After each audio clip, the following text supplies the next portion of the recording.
Hello friend, সকলকে জয় যিশু। Good morning. দেখুন, আজকে বেগুন দিয়ে ইলিশ মাছ করবো। মাছগুলোকে হালকা করে ভেজেছি। এইটা তেলটা ছিল, এর মধ্যে দিয়ে দেবো অল্প। তো এই যে দেখুন, আজকে রেসিপিটা দেখাচ্ছি। মাছটাকে নুন হলুদ দিয়ে হালকা করে ভেজেছি আগে। তারপরে এখন দেব কালো জিরা। এই যে কালো জিরা দিলাম। একটু কালো জিরা বেশি খাই, তার জন্য কালো জিরা বেশি দেবো। তারপরে কালো জিরাটা হলে বেগুনটা আগে দেবো, কেন কি ঝাল হয়ে যাবে তো কাঁচা লঙ্কাটা।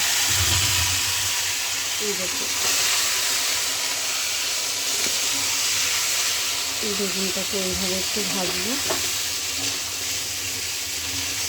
আগে ইলিশ বেগুন দিয়ে পাতলা ঝোল হবে। দেখুন, এবারে দেখুন লাল লাল লঙ্কাগুলো আছে, এগুলো চিড়ে দেয়, কিন্তু চিড়ে দেবো না, যেহেতু ছেলেও খাবে ঝোলটা, সেই কারণে গোটা গোটাই দেবো। জাস্ট হালকা একটু চিড়ে চিড়ের দিকটা দিয়ে দেবো। এটা বেশি ভাজবো না, বেশি ভেজে দিলে নরম হয়ে যাবে আর তখন ভালো লাগবে না খেতে। দেখুন বেগুনগুলো হালকা হালকা হয়ে এসছে। এরপরে এটাতে হলুদ দেবো,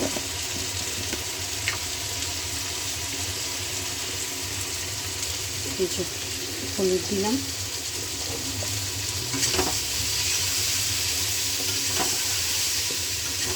দিয়ে এটাকে ভালো করে নাড়বো।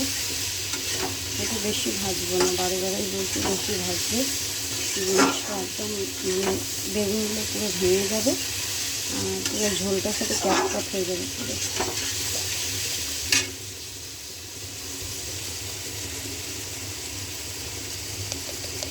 হলুদটা একটু কম হয়ে গেছে, সেই কারণে আর একটু দেবো হলুদ।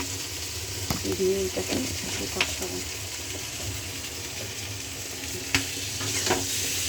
দেখুন লঙ্কাটা ফাটছে, ফটফট করে ফেটে যাচ্ছে লঙ্কাটা।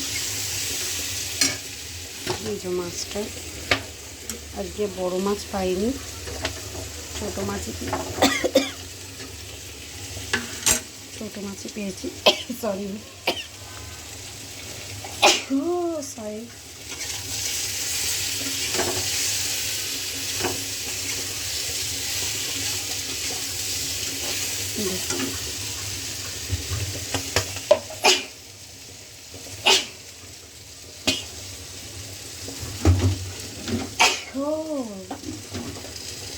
লঙ্কাটা খুব ঝাল। এরপরে জল দিয়ে দেবো, পরিমাণ মতন জল দেবো। একটা জিনিস কিন্তু এখনও দিইনি, যেটা হচ্ছে নুন। নুনটা এখন দেবো না।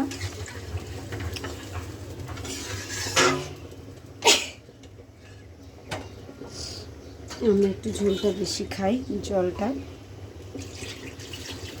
এই যে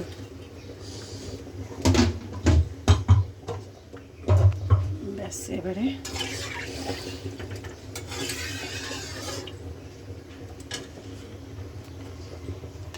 জলটা হতে হতে একটু নুনটা দেব। অনেক সোজা, ইলিশ মাছ রান্না করা অনেক সোজা। আর আমার এমনিভাবে রান্না করে খেতে খুব ভালো লাগে, খুব টেস্ট লাগে। নুনটা আন্দাজ করে দেবেন, কে কতটা নুন খান সেইভাবে আন্দাজ করে দেবেন।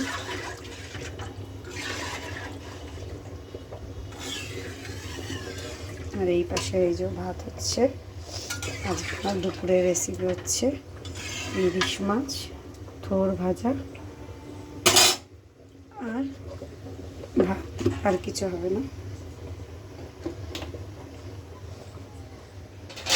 এবারে ঝোলটাকে ঢেকে দেবো, এটা হোক। ঝোলটা হয়ে গেলে মাছটাকে দিয়ে নামিয়ে দেবো। যদি রেসিপিটা ভালো লাগে তাহলে লাইক অ্যান্ড শেয়ার করে আমার পাশে থাকবেন, যেন আরও নতুন নতুন ভিডিও ছাড়তে পারি। আর এইভাবে আমার সঙ্গে থাকবেন। Thank you so much. Tata.